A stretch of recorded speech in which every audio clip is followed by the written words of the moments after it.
Hello and welcome to Politics Today. In this programme today, we'll be discussing a new report published by the European Parliament that outlines planned by the European Union to create a European army by the early part of the next decade. And in today's programme, I'm joined by Major General Tim Cross. Welcome to Politics Today. And Alan Craig, very well known to our viewers. So, gentlemen, welcome to the programme.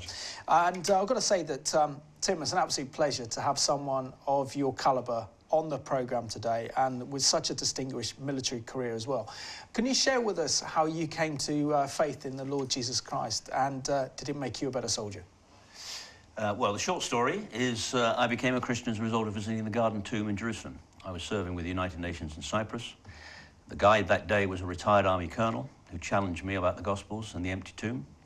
And I'm a head man rather than a heart man, so I needed to go away and reflect on it. But pretty quickly after that, 2 or 3 months after that, I decided to make a decision and to become a disciple of Christ. Amazing. That was in 1981, and it was Easter Sunday, and it happened to be my 30th birthday. So a number of God incidences. And did it make a difference? I think so, yeah. I'd like to think I was a better soldier for it, certainly a better leader, better commander. And the Lord put me in various places around the world subsequently that I think being a Christian made a difference. Fantastic. Alan, in today's programme we're discussing the European Parliament's latest document that's endorsed by the European Commission called The Future of Europe. And in one big section of this new document, they outlined a vision for a unified single European army and to integrate 23 EU member states into one army. What are your thoughts on this proposal? Where do you want me to start? At one level, it's not a surprise. We've been warned that this is going to happen for a long time. It, of course, has been denied, and during the referendum, it was denied by the Remain side, by many of them. Quite notably, Nick Clegg was the one who particularly was saying that it was never going to happen, there was never going to be a European army. But I think many of us knew that it was. It's the inevitable logic of what is happening to the EU itself. And at some level it's been going on. We'll expect to have in due course a European Air Force and the rest of it. The whole military structure, the diplomatic structure. It has its own foreign service, it has its own flag, it has its own national anthem or continental anthem, has its own president, it has its own parliament. It is a state in everything but name. And it is disastrous. I'm deeply relieved that we're coming out, but I still feel concerned about the situation. At a practical level, it undermines NATO. NATO has been hugely successful since it was set up, and it has kept the peace well across Europe and elsewhere. And now the European army, and as it grows, the European military, will be a real danger to that and undermine that. So, as I say, where do you want me to start? I can see nothing good in it. I can see a lot that's bad. And Tim, with your vast military experience, what are your thoughts on this proposal to create a European army? And would it endanger the transatlantic alliance with the United States and also endanger NATO operationally? I think that's the danger of it. It is a natural progression from where Europe has been moving over a long period of time, and they would have moved faster towards this, I think, if the UK had not been part of the EU. I mean, now we're leaving under Brexit. I think now the momentum will pick up. It's not just about a European army, it's about European procurement, it's about various headquarters, it's about setting up a capability to deploy, particularly on humanitarian operations, which is not new, that's been around for some time. So it is a natural progression, and at the end of the day, I have to say, notwithstanding the earlier comments, which I don't disagree with, at the end of the day, the European nations must make up their own mind what they want to do. And the bottom line is they're not spending much on defence. None of them are spending the 2% GDP under the NATO agreement. So their idea is to mould all this together and, hopefully produce a better capability for the whole of Europe from within the constraints of the funding they're putting into it. The problem for me has always been NATO. One of the great cries in the referendum campaign, and I've heard it a lot subsequently, is that the EU kept the peace in Europe since World War II. And I just don't go along with this. I mean, NATO was the key strategic alliance that maintained peace through deterrence against the Warsaw Pact until the collapse of the Berlin Wall in 1989. I'm not saying that the EU is not, hasn't helped, particularly, of course, because France and Germany had fought each other 3 times in the previous in the previous 80 years or so, from the Franco-Prussian War through World War I, World War II. So it's a good thing that they came together and, you know, tried to work together to stop having further conflict. But I don't think we can claim, I don't think anybody can really claim that the EU has prevented war. And NATO is the key alliance for me. It's not just America, it's Canada as well, of course. We've got the Canadians and the Americans on the northern side of the, on the other side of the Atlantic. And NATO headquarters, NATO planning, and NATO capabilities, I think, you know, we do not want them undermined, and we do not want to end up with rival chains of command and rival deployments and so on. Now, sensible people can work their way through quite a lot of this, but for me, I see no point in setting up quite a lot of these things because they're there already under NATO. They work well. It's a long-established alliance, and we should reinforce and sustain NATO, not set up things that are likely to become rivals to it. And I have to say there are one or two nations in particular who would quite like to undermine NATO. Namely the Russians. Alan, I have to ask your opinion, really. I mean, the EU's latest proposal really is to establish this European army by the early part of the next decade to merge 23 member states' army into one single army. Looking at all the problems in logistics, languages, do you think this can work? And what is the true intention, do you think, of the European Commission of actually creating a European army? I don't think, I mean, you have to ask Tim really whether it can work and how, when under fire, how military that talk different languages, how they can communicate rapidly when they're under fire in a military battle situation, how that works.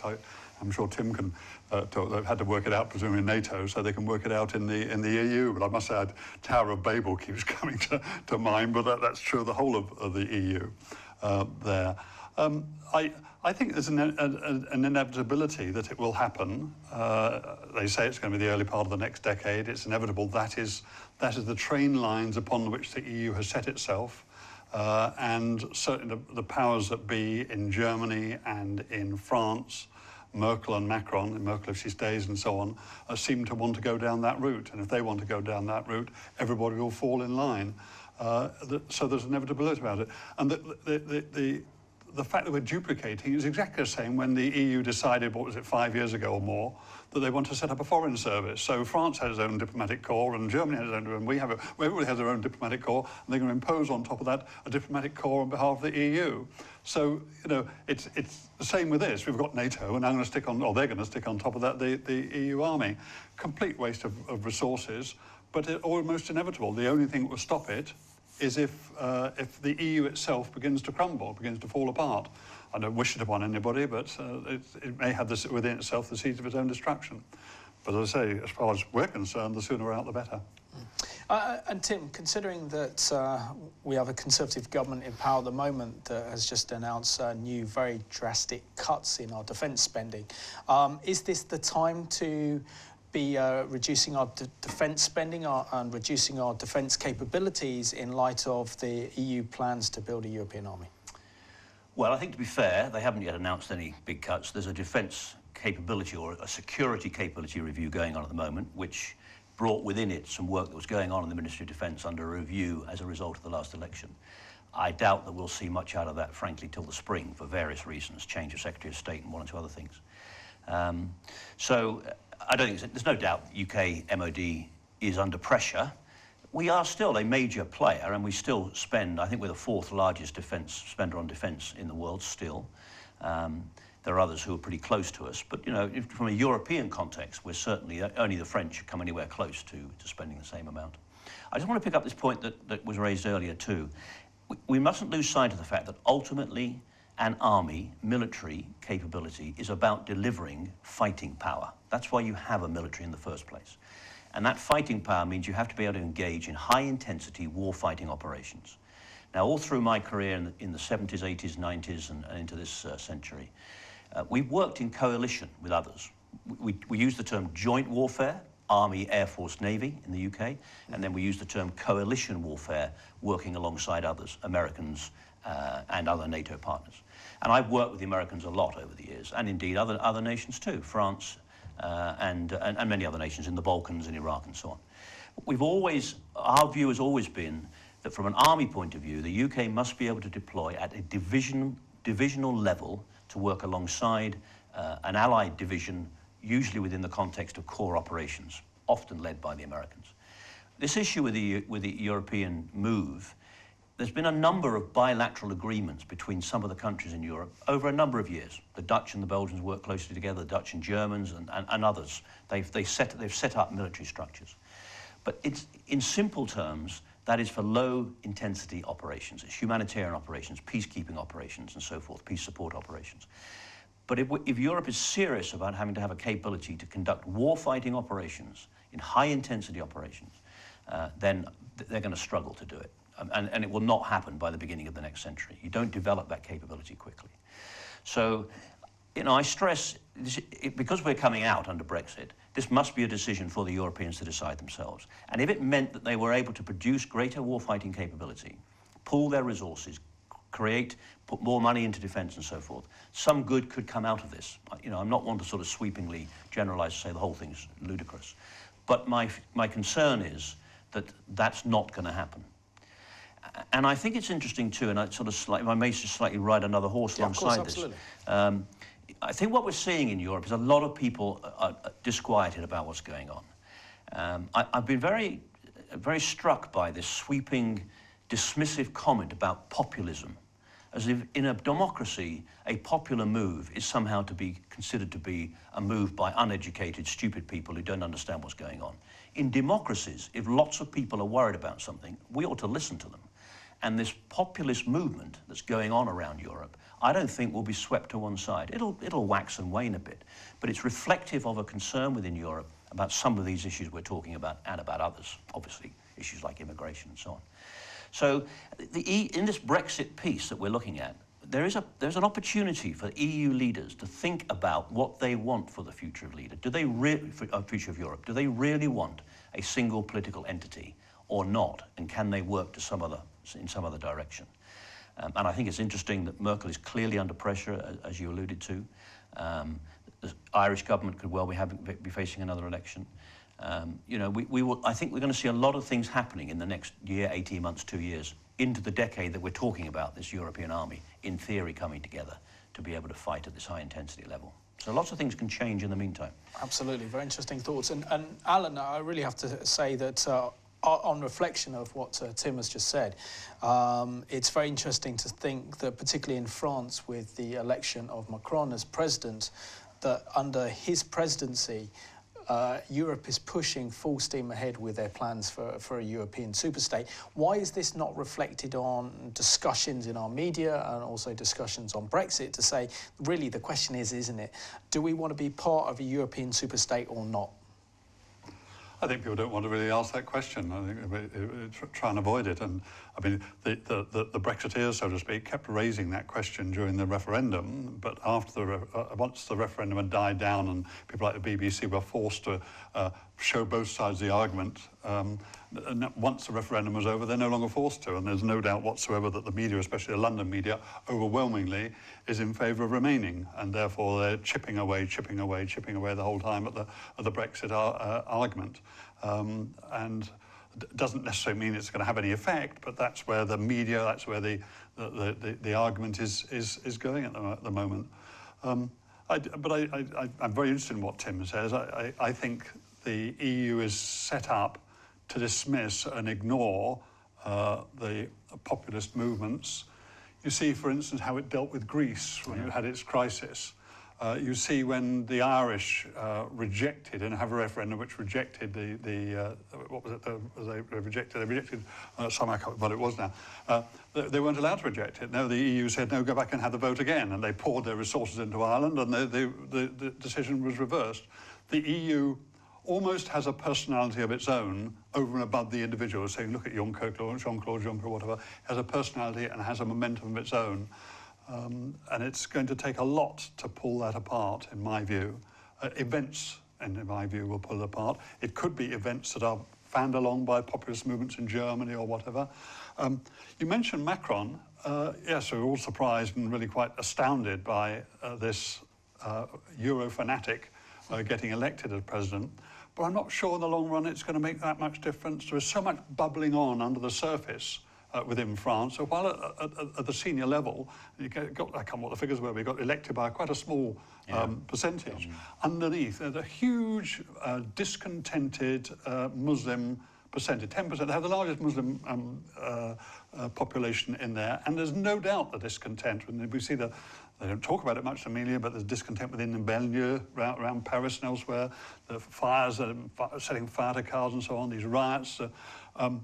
Muslims blatantly praying in the street. And we have this highly secular society, and yet they're forced to allow Muslims to flagrantly go against their secular values and pray in the street. There's a lot going on, and I'm not at all sure that things aren't going to bubble up worse. I could use worse language in France in the next few years, and Macron being on top won't stop it, in my view. I don't wish it on them. I really don't wish it on them. But you know, the signs aren't good. Let alone all the trade union reform and stuff that he's trying to push through now, which is causing quite a lot of opposition. Yeah, he's going to have a tough time, I think. Your point is interesting, actually. I think Macron was elected on something like a 22-25% of the vote of the people who could have voted, out of a pretty low turnout. A lot of people didn't turn out for the second vote. Interestingly, Merkel was elected on a less turnout and less popular vote than Theresa May, which we don't hear much discussed in this country. We tend to see her as a very powerful, strong leader, and all that's going on in Germany is now a reflection of that weakness. The superstate, I don't think it's a given. There are many of the Eastern European countries who are very unhappy with some of these directions. I've lived in Germany for 9 years. I lived in Paris for 2 years, on the outskirts of Paris for 2 years, and I've travelled a lot in Europe, like lots of people. I just think that the push has been too fast. It's not carried people with it, and there's been a hardcore in the centre who've been trying to drive this, in my view, in much too short a timescale. And it may be that in future generations people are much more comfortable with it. But I think events, as Macmillan quoted to the young reporter when he asked him, what's the most difficult thing about being Prime Minister? Events, dear boy, events. These events will unfurl. And if the majority of people in Europe want to go down this route and support it and sustain it, then all these other things will follow over time. And, and good luck to them, in inverted commas. I personally don't want to be part of that. But it's not that I wish ill on it. I mean, to say is the majority of people are for it. Let them go down this road. But I'm not convinced that they are, actually. Yeah. Tim, I'm a recent visitor once a month to the European Parliament, and over the last couple of years I've seen an unprecedented presence of Belgium military troops with their machine guns, many of them having about 5 garrisons outside the European Parliament, or at least about 20 soldiers with machine guns patrolling the main train station in Brussels for the Eurostar. In light of the Schengen Agreement, do you think that closer integration within Europe is leading to an increase in Islamic terrorism across the continent?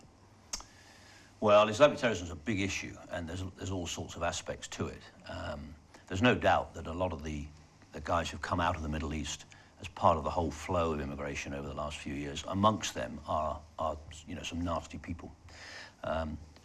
I do think we need to bear in mind that the vast majority of people killed by Muslim terrorists are Muslims. We've only got to look at the attack in Egypt, in the last couple of days, and that in terms of our own security, there are much bigger threats currently around, drugs and in America particularly, people killing each other using guns and so forth, rather than terrorism in the sense we're talking about it.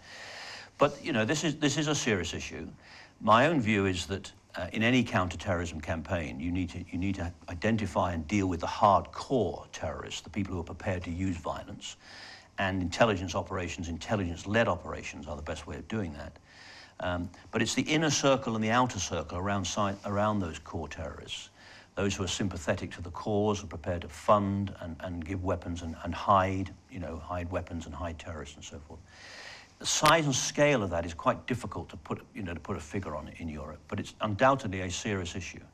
And the free movement of people inevitably means, obviously, by definition, it means people can move around much more freely. So the outer borders of Europe are nowhere near policed in the way that they used to be. I mean, when I first went to Germany in the 70s and 80s, passport controls, cars were searched, as a British soldier going to serve in the bases in Germany. So it was much more difficult to move around than it is now. So, it's a quick answer to a very difficult problem. Do we have an issue here? Of course we do. Are these nasty people? Of course they are. But we need to put it in the perspective of these other issues and then recognise that to deal with it now, we're going to need counter-terrorism operations using intelligence, which we're pretty good at, actually. And in the context of Brexit and this whole debate about Europe, the idea that the phones are going to stop ringing in MI5, MI6, GCHQ, in Berlin, Paris, and all the other countries, I mean, is nonsensical. There will have to be some, agreements that will be revisited in all sorts of ways. But the links between all of the European countries dealing with this issue are pretty strong, and I don't think they're going to be weakened. Nobody's going to let those fall apart as a result of Brexit. I was going to say, I hear, Tim, your comparison, for instance, with the drug problem in the United States and how many people die from that, but it's not comparing apples with apples, it's comparing apples with oranges.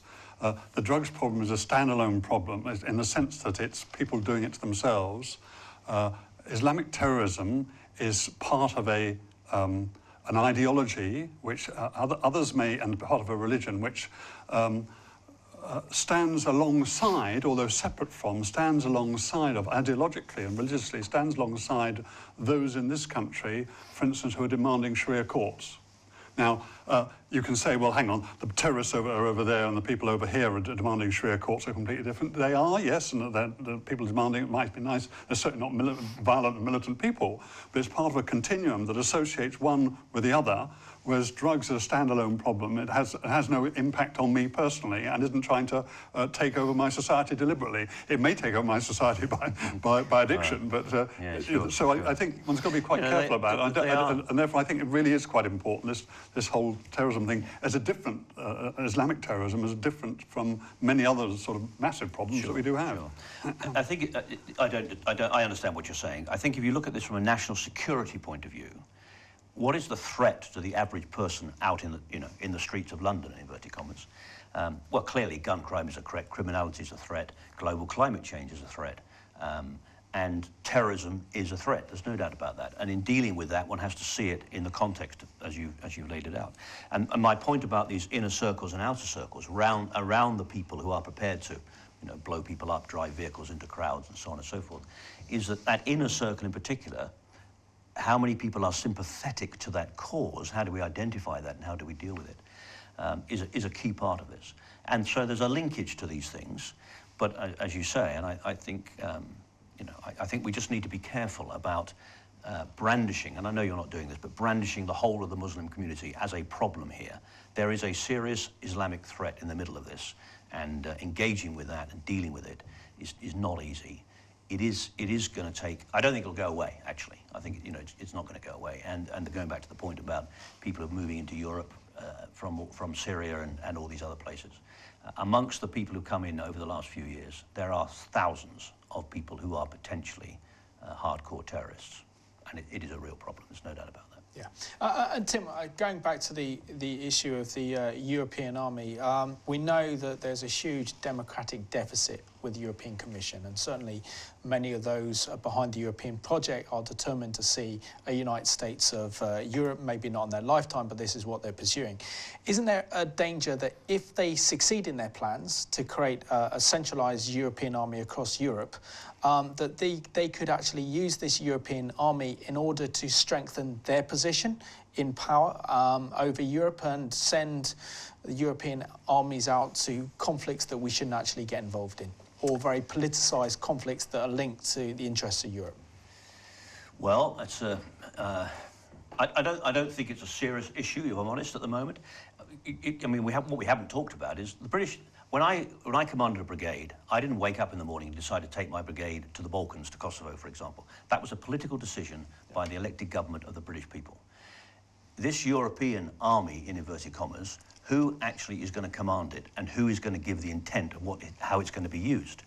I assume there's going to be some sort of system within the European Parliament where it would be agreed that we're going to deploy this capability to deal with whatever problem it is around the world.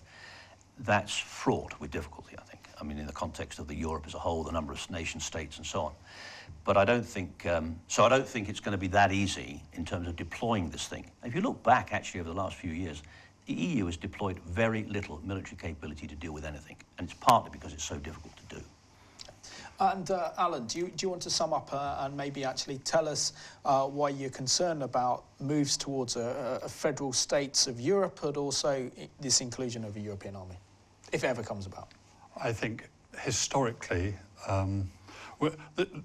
these islands have always been semi-detached from the rest of Europe, and we have never joined in the great grand designs of Europe, from the Holy Roman Empire right through to Napoleon and Hitler.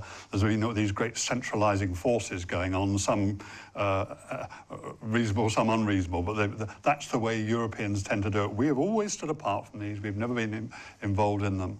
And therefore we've been able to critique them, I think, and say, and look at them, what they really are and what they're really going for. I got not much more to say than I said right at the beginning, that it is a matter of real concern. We are rightly suspicious of people that want to aggregate power, centralise power themselves.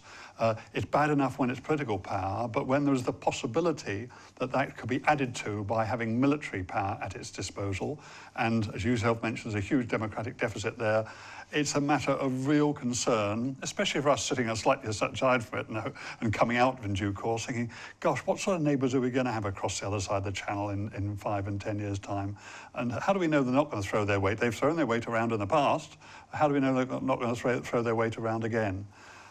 It's just questions at the moment, and clearly there are big differences between Europe, the EU, and Napoleonic Europe, for instance. There are big differences, and it certainly wasn't done at the thrust of a bayonet. The EU wasn't. But nonetheless, the spirit, the centralising spirit, the aggregating power towards the centre is a real worry. Alan, thank you so much for being my guest on today's programme. And Tim, I want to thank you also for being a guest on this programme today, and thank you for the incredible work the armed forces are doing. And I want to thank you for watching today's programme. Let's keep our British military in our prayers and our thoughts. So thank you for watching Politics Today.